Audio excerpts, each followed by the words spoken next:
So as Kemi said, my name's Tanya. I did the Masters here in '96, so it's really nice to be back. And I've come for the last 3 years to do this session on the relationship between wasting and stunting. My background is I used to run emergency feeding programs. I worked for NGOs in Angola, in Ethiopia, South Sudan, Darfur. And then I shifted and started to work for Valid International when we were starting the development of CTC, or what's now called CMAM, which I think you've had your sessions on CMAM, haven't you, and acute malnutrition. Then I moved to UNICEF and was their emergencies advisor based in New York, but supporting the field and really supporting the scale-up of CMAM programs globally. I then spent a bit of time with DFID and sort of broadened out after that in terms of my areas of nutrition into maternal nutrition, agricultural nutrition. And now I work for the ENN. I've been consulting with the ENN since 2014 when this project that I'm going to talk to you about started, but I joined as a technical director about 1.5 years ago. We have been coordinating a group of academics, agency heads, technical people in nutrition since 2014, looking at this area of the relationship between wasting and stunting. So I'm going to talk about the background to the project, some of the evidence that's been emerging over the last 4.5 years, and some of the implications of that evidence for nutrition programming, for policy and for research. And then I'm going to focus on 2 different areas. Firstly, the evidence around what it means for a child to be both wasted and stunted at the same time. And then the other section will be the evidence that we've reviewed and data that we've looked at on the relationship between these 2 manifestations of undernutrition. And then get you to think a bit about what next. I wanted to just give you a bit of a background to this project. Why did the ENN want to look at this question of what is the relationship between wasting and stunting?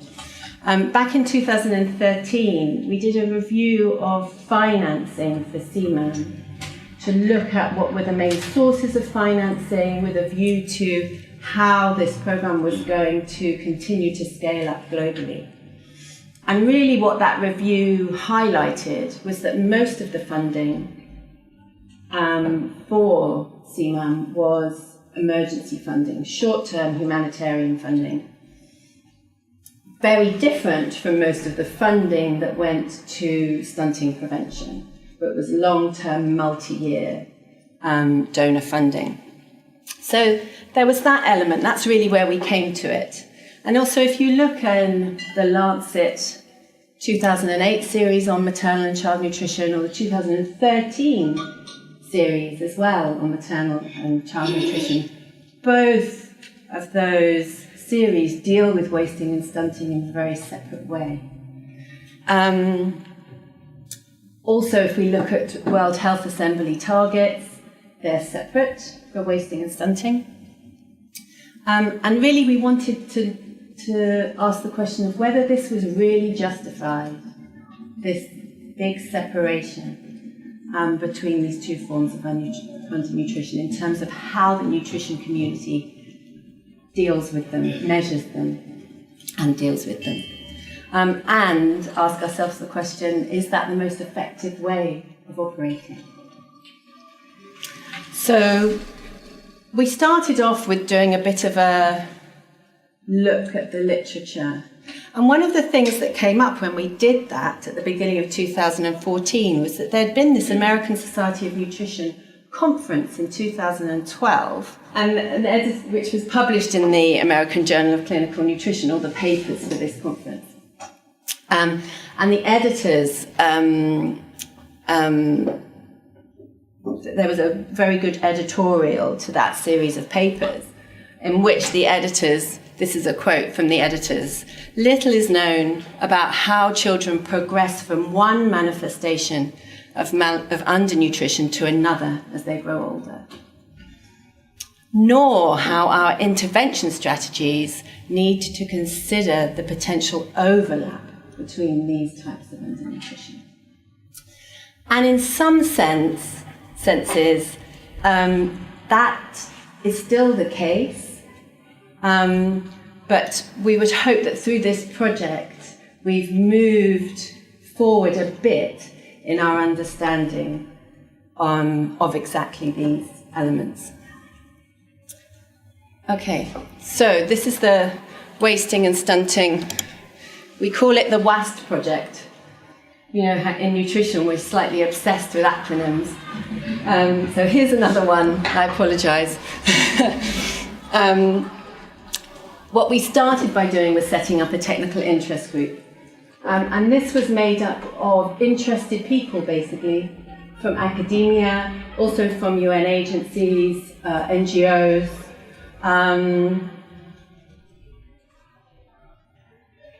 donors. We had just 2 donor representatives, actually, from DFID and OFDA. And we had funding for the project from the Irish government and OFDA. So throughout the last 4.5 years, these are the 2 donors who have supported this work. And what we did, as I mentioned, we first did a bit of a review of the evidence, but what was out there on what is the relationship between these 2 forms of undernutrition. And we produced a brief, a technical briefing paper that sort of outlines what the evidence was saying. But what we found, as is often the case when a lot of nutritionists get together, or nutrition and health experts get together, is that we found some evidence, but we found a lot of gaps and a lot of outstanding questions. So then we did a research prioritization exercise. Then we moved into looking at existing data, and I'm going to talk more about these different steps. Mining existing data, looking at it in a different way to how it had been looked at before. So looking at it for these questions around the overlap between the 2 types of undernutrition. And that's then moved on to the publication and influencing stage, where we've been publishing papers and are now trying to influence certain areas of policy, research and programs based on the evidence that I'm going to present to you. And then the next stage, we shall see. I'm going to ask you to think a bit more about that for me later. So just to give you an idea of the group that we've been working with, because everything that I'm going to present is thanks to the collective minds and experience of this group. And I hope to see some names that you know on here. Marco's on here. Perhaps some of the other people who've come. And Carlos. Okay, great. Yeah. And all of these weren't there from the beginning. The group's grown. The group's kind of gone a bit like this. We started with about 25. It's now close to 40. So people have joined due to their interest, or they've had particular data that they wanted to look at and get the ideas of the group of how best to look at it. So it has expanded. I mean, some of our latest people joining are, for example, Bob Black, who's joined very recently. It started off being a little bit wasting focused, but I think now we've got more of the balance between people who've been working more on stunting and people who've been working more on wasting. So that's the group. I just wanted to, I'm sure you have covered these things, but I just wanted to do a little just check on it, because what we found is when you start looking at evidence that there are many different definitions of things and people understand different things by different things. So when we're talking about thin wasting, and I've put in brackets there acute malnutrition, which isn't quite the same. But when we're talking about wasting, our sort of official definition comes from WHO, is a low weight for height. So weight for height less than -2 standard deviations. And we're talking about thinness or lack of growth lack of increase in weight. So then stunting, again, I've put in brackets acute malnutrition. Our official definition comes from WHO again. We're talking about a low height for age, less than -2 standard deviations, and we're talking about shortness or linear growth retardation. Now, some of the things that we came up against when we were looking at this were that we use the term acute malnutrition. It might not necessarily be that acute. Average duration can be 7.5 months. If you look at some studies, you also have many children who are experiencing wasting seasonally every year. So this acute word might not be that useful. And then I'm sure you've also been already exposed to the debate between different measures being weight for height and MUAC. So we've talked about low MUAC, which literally means a thin arm. And then our other definition is underweight, which is a low weight for age. So when we talk about the Wast project, wasting and stunting, we have tended to look at these official definitions, but we're also looking very much at MUAC and underweight as part of this project as well. And I think that will become a bit clearer when I show you some of the evidence that we've been looking at. Acute malnutrition I've put in brackets because obviously that includes nutritional edema. We haven't really looked at that as part of this project. There have been other projects looking at that. The other thing that was highlighted when we started to look at the evidence is that we often talk about wasting and stunting. And those terms imply a process, that this is a process, a child is wasting. Whereas actually what we're usually talking about when we say wasting is children that are wasted, so that they have reached below that official cutoff of less than -2 standard deviations in weight for their height compared to the standard. So we've realised there's a difficulty in how we use these terms, and we need to be more precise. If we're talking about waste-dead children, that is one thing. It's different from the process of wasting. And just as an example, this is a growth chart of length for age, so measure of linear growth. So this would be normal growth. And then this, getting below this line, would be, as you see, this is the less than -2 standard deviations line. So below this red line would be where a child was called stunted. But if you look at these, this is supposed to be the plot of a child's progress. So if you look at this child, they start off average, and they're growing well. But then, according to the standard, they're falling away. But they continue to fall away. At this point, and even at this point, this child is not classified as stunted. But have they been stunting? Has their linear growth been stunting? Yes. But so often we're not looking at that. So often we've been looking only at this without the understanding of what's gone before. So it's definitely a debate and a question, but the thing just to be aware of is that when we are often talking about stunting, we're talking about children reaching this stunted classification. it doesn't necessarily reflect their experience. Okay, so I just wanted to highlight those couple of things that we started to grapple with when we were starting the project. So as I said, amongst this group of technical experts, we did, once we'd reviewed the evidence, we looked at gaps. What were the main gaps? And then we did a chinry exercise. Have you come across this? It's a method to prioritize research questions. And it's a formal method where you have a number of judging criteria, and then a group of people fill in based on the research questions. They judge them.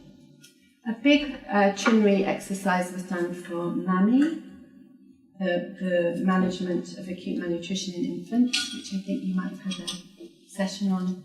Is that one Marie talked about yesterday? No. Okay, it's a really interesting method, and it's a great way of honing down research questions in a collective way to prioritize the top ones. So we did this for the relationship between wasting and stunting. And this is published, it's on your reading list.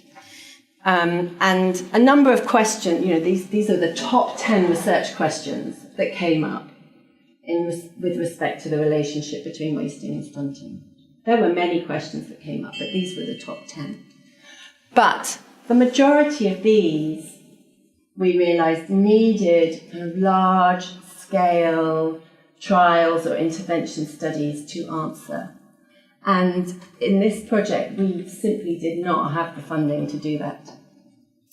So what we did have was this group of very interested experts, including a lot of experts from academia, who were sitting on big data sets. And so we thought, because this is a new area, maybe there's quite a lot that we can answer from existing data. So that's why it was partly resource constraints, but partly we thought, well, to inform any later intervention trials, a good first step would be to look at existing data and see what we can draw from it. So, our first question was, what about these children who are both wasted and stunted at the same time? Now, if you've ever implemented a nutrition survey, you know that in the results of that survey, you have the data to answer the question of what proportion of these children have both. But if you look at any nutrition survey report, you won't see that. It's just not part of our standard way of looking at things. We look at prevalence of wasting in this area is this, prevalence of stunting is this. You might have prevalence of low MUAC these days. And so we wanted to know, okay, firstly, what are the implications of having both at the same time? Secondly, what proportion of children have both? Which children are most affected by this dual, what you might call a dual deficit, having both these deficits?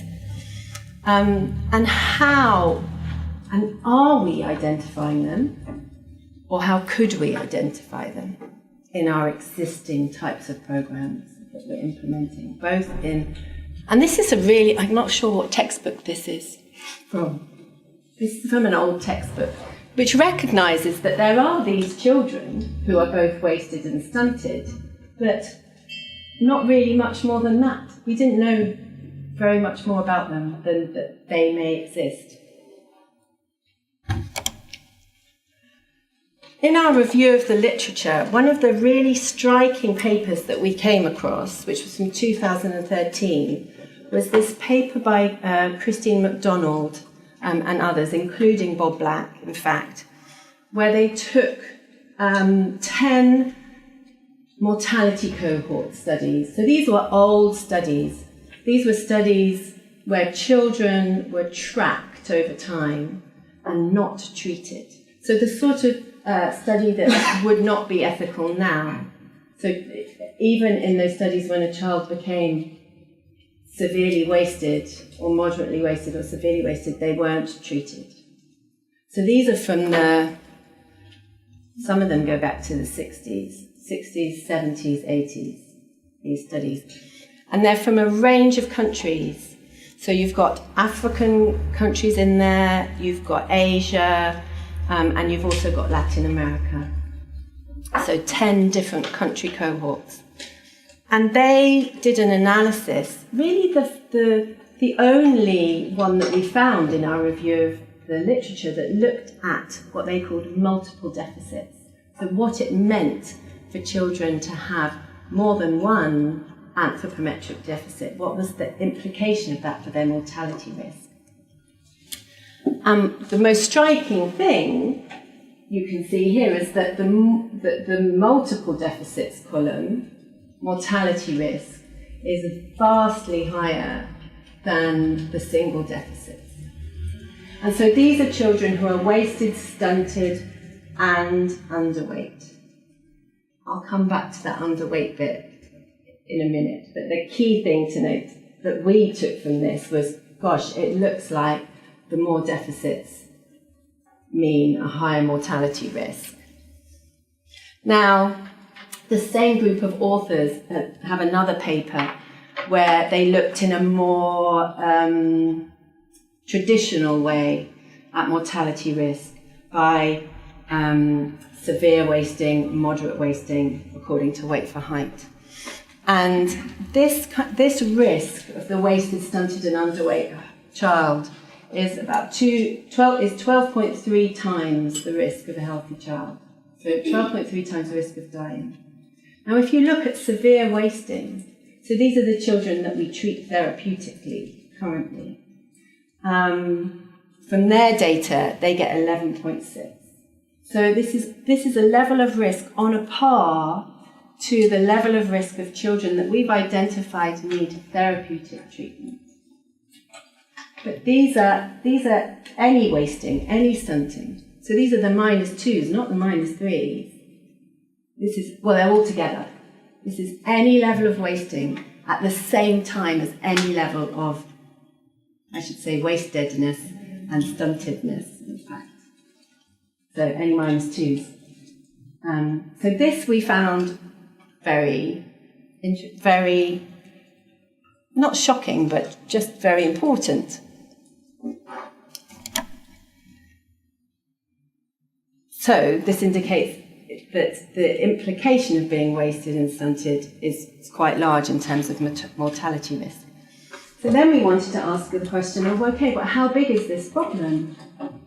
What proportion of children are wasted and stunted? And so we went to national surveys to look at this.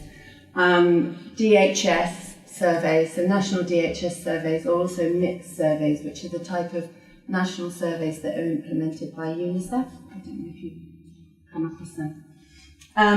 We wanted to look at relatively recent surveys, so we looked over the last 10 years, which I guess you could argue is not that recent, but often when you look in global publications, they go back for 20 years. So we wanted to go for 10 years, which meant that we could access data for 84 countries. So it's a limited analysis. It's only 84 countries, but we were able to look at what the crossover was. So what proportion of children were both wasted and stunted. And it ranged in those 84 countries from 0 to 8%. A pooled prevalence, so an average of 3%, which corresponded to a burden of about 6 million children. So this is not insignificant numbers of children, particularly if we think about that high mortality risk. This is just another way of showing that. The dark-coloured ones, these are countries where the prevalence of children who are both wasted and stunted is over 5%. Now, so there are 9 countries. They include Niger, Chad, India, Yemen, Sudan. And the thing to remember is that if severe wasting levels were over 5%, we would be jumping up and down. And in some of these countries, we're jumping up and down anyway, but these are high levels for something that confers a very high risk of death. The other thing to note here is that it's national data, and as I'm sure you've have discussed when you're talking about assessments, is that we know that undernutrition clusters. So a national average can be very misleading in terms of what actual prevalence you have in different areas of the country. So actually we had a study, a cash study that we were doing in Pakistan, and we looked at, because we had the data there, we looked at what the prevalence was in the study population. So that was in a food insecure area in Pakistan, and it was 12% the prevalence of children who are both wasted and stunted was 12%. So this, is just a very broad idea. Now, since we did that analysis, it has been recognised. There is this joint estimates group which every year publish estimates for this many wasted children in the world, this many stunted children in the world.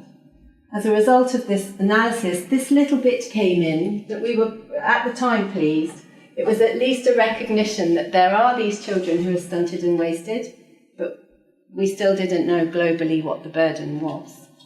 So these are the estimates that they give in that publication. These are the ones that they recognise we don't have information on. I mean, now we do have information on this. It's not reached the joint estimates yet. I don't know if this is now in there in the 2018. I don't think so.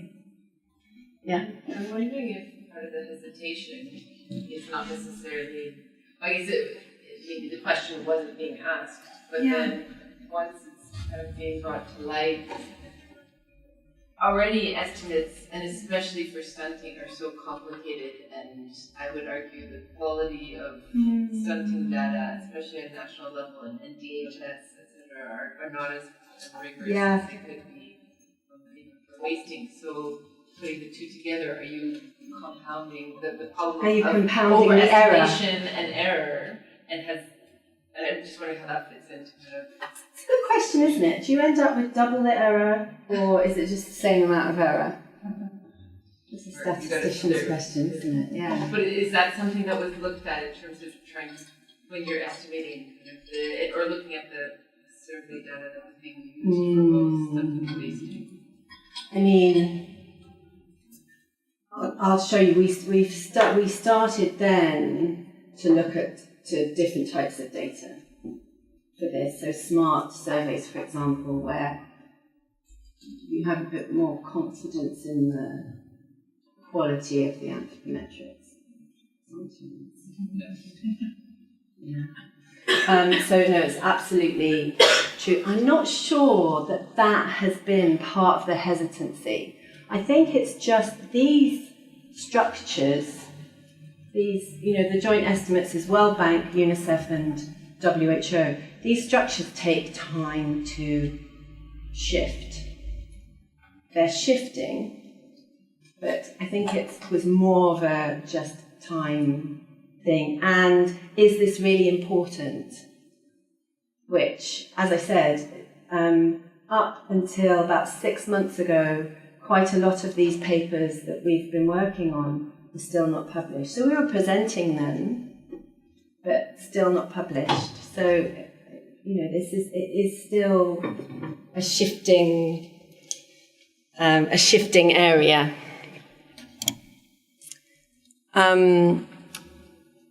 So now the UNICEF mixed database shows the crossover for every survey that's been done. And in the Global Nutrition report 2018, a global estimate was published for the first time, and that was 15 million, which kind of makes sense. You know, we had only 84 countries, we got around 6 million, so they had it more comprehensive by going further back in time, to be honest, because it's still national data. And so they published an estimate of 15 million. So it is becoming more on the radar. But then we wanted to look in a bit more detail. Who are these kids that have both? And for this, we went to Smart Survey data. So we had a database that was actually amassed for a project called the Edema Mapping Project that was looking at trying to work out what, to understand edema better.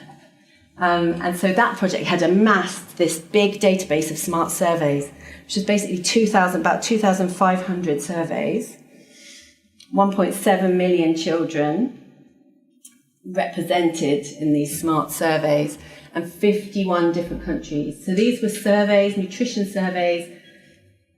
Some of them weren't smart because they went back to 1992 when smart wasn't really a thing.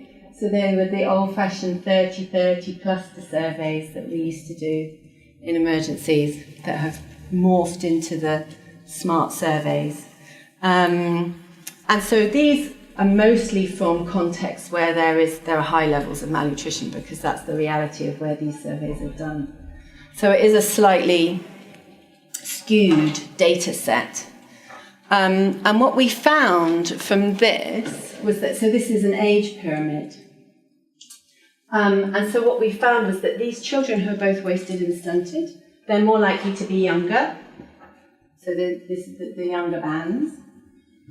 And they're also more likely to be male, which was another thing that we found interesting, which hadn't really come up before. But then when we looked into it, we found that very often, because this is both stunted and wasted, but very often if you just look at wasting, the prevalence in boys is higher.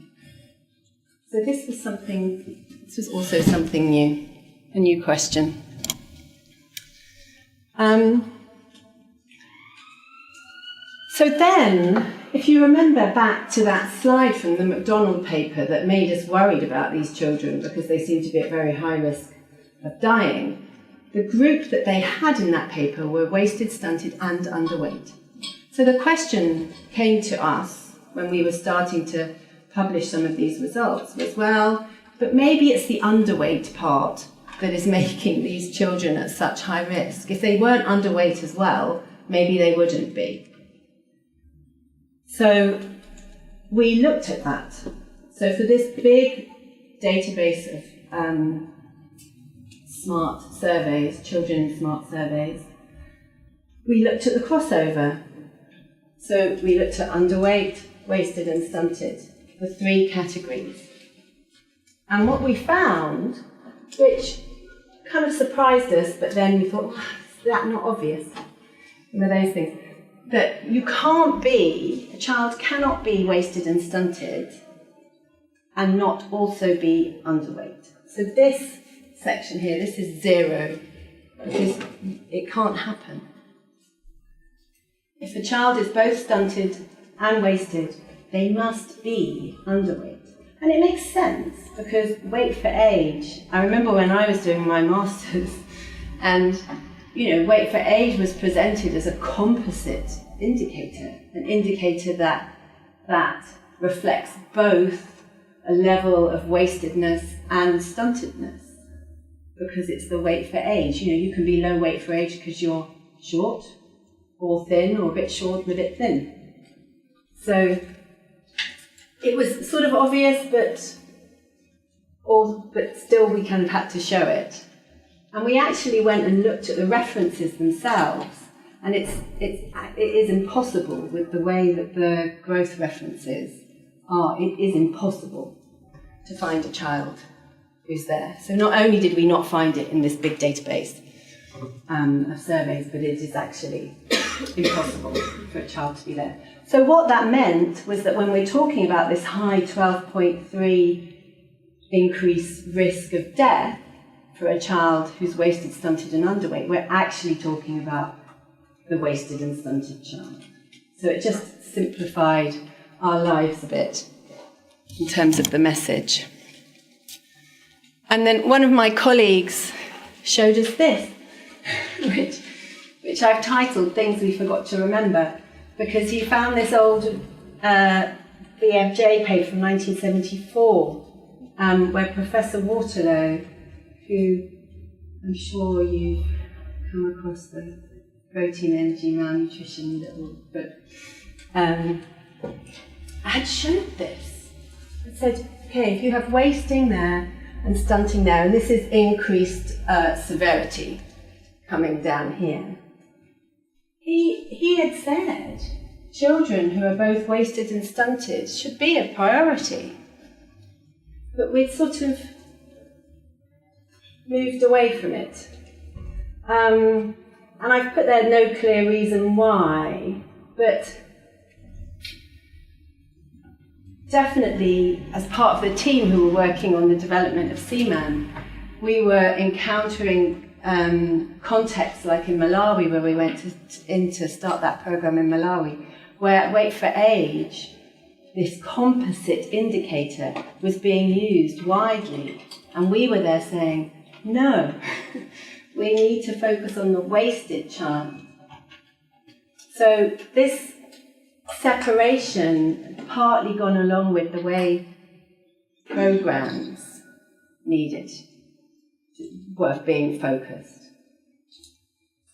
Anyway, so that was another interesting thing that came up. So then the other part of that question was, well, are we reaching them already, these children? And how could we reach them? And this is a receiver-operated characteristic. See, I know the acronym for this one, or an ROC curve. And the reason we decided to look at how these children could be detected with weight for age or MUAC was because these are the measures that you can use at community level, or that are being used at community level.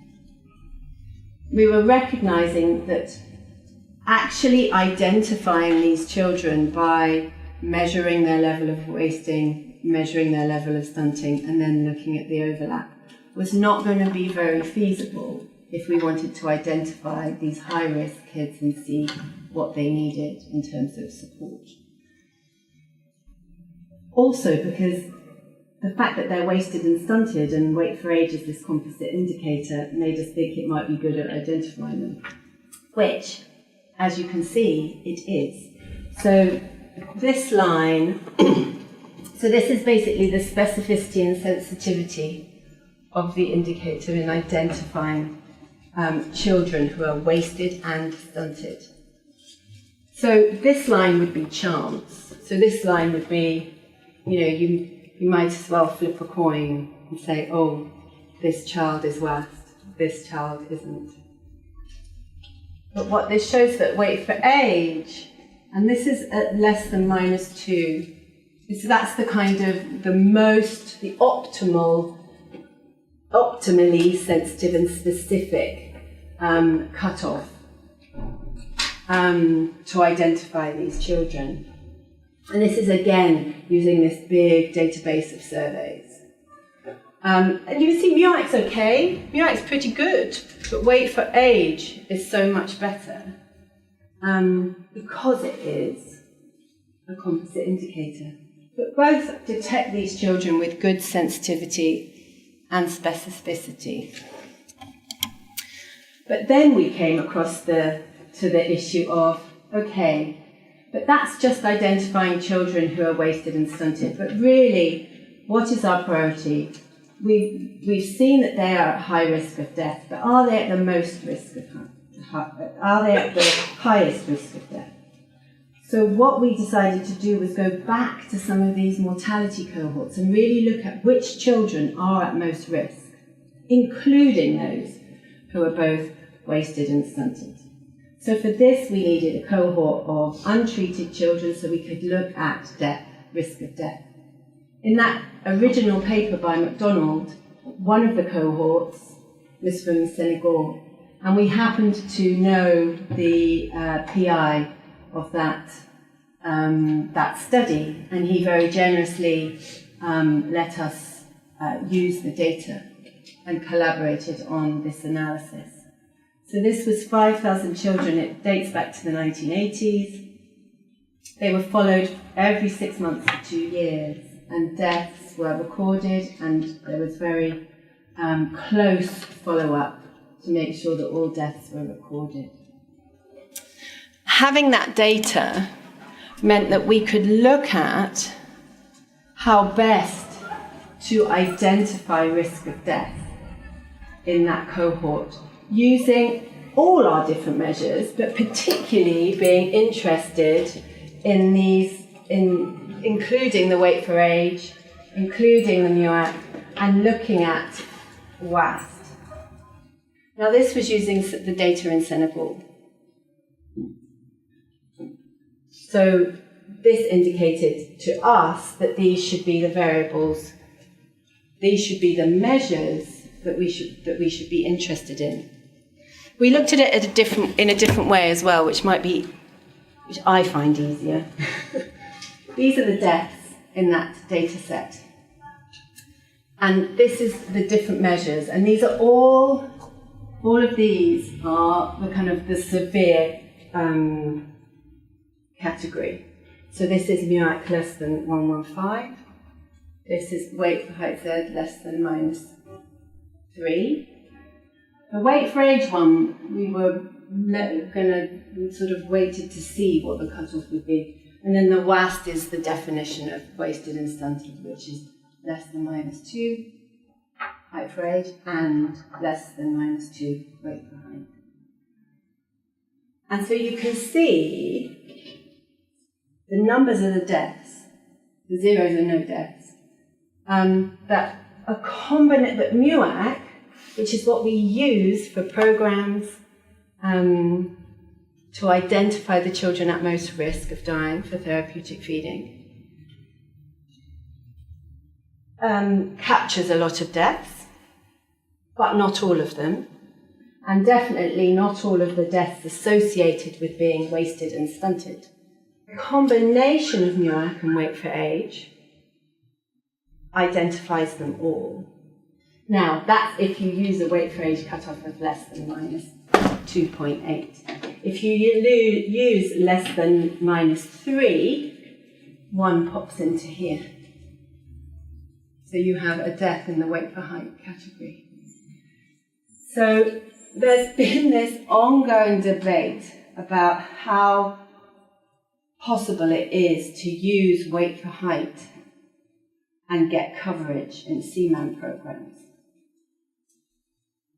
What the opportunity we saw here was that there's another way of getting the most at-risk children, and it's by using weight for age, which is a measure that is still used widely for whatever level of growth monitoring is going on in a lot of countries. I mean, your growth monitoring has been shown to be very ineffective, yet in many contexts, yet it is still that being used in many countries in the health facility. So we saw this as an opportunity, basically, that actually these two indicators can identify the children at most risk. That's an amazing opportunity to be able to bring them into programs and support them. Okay. So our conclusions from this part of the analysis were that children who are wasted and stunted are also underweight. This bit that seemed obvious once we knew it. Also that there appears to be a multiplicative effect of being wasted and being stunted. That's not just the combination of the two. That a child who has both, the mortality risk goes up in a multiplicative way, not just an additive way. That weight for age at a minus 2.8, and that's using the Senegal data only, we should emphasise, does detect a group of high-risk kids, including those kids that are both wasted and stunted, that are not being detected using MUAC. And that the weight for height doesn't detect any additional to that, any additional deaths. The other thing to say is that with the wasted and stunted child, if it was a case of including those children into treatment, and this is kind of now going on to where we're at now in terms of trials. So there's different levels of intensity of treatment that haven't been explored. So within this group of children who are at high risk, there may be levels of intensity of treatment that are not required for all of them and a different intensity required for others. So that may lead to resource efficiencies, both in terms of the inputs required and the time frame. So there are a lot of questions to answer on this. One thing also to say is we're not talking about treating Wast. We're not talking about treating stunting. We're still talking about treating wasting. But by treating with a child who is both wasted and stunted, by treating the wasting, you're taking them out of that dual deficit category. We would hope they would be left just stunted. In an ideal world, you'd want them to be not stunted, but you're trying to get them out of that high risk category. We're not talking about treating stunting. So implications I've got there is that this concurrence or this proportion of children who are wasted and stunted is an important indicator to report. And I think we're getting there with that in terms of globally. We put it as a question. We need to revisit CMAM criteria or the expanded Compass model, expanded criteria, particularly if we're concerned about child survival, because they are not addressing this group. And what is it about boys? that our other question that came out of this. This is not something that's been highlighted as far as we had seen, or the people in the group. It was a big surprise to some of the people in the group who've worked in nutrition for 40 years. We have some old heads in that group. What is going on with boys? Is it something to do with the references or something else?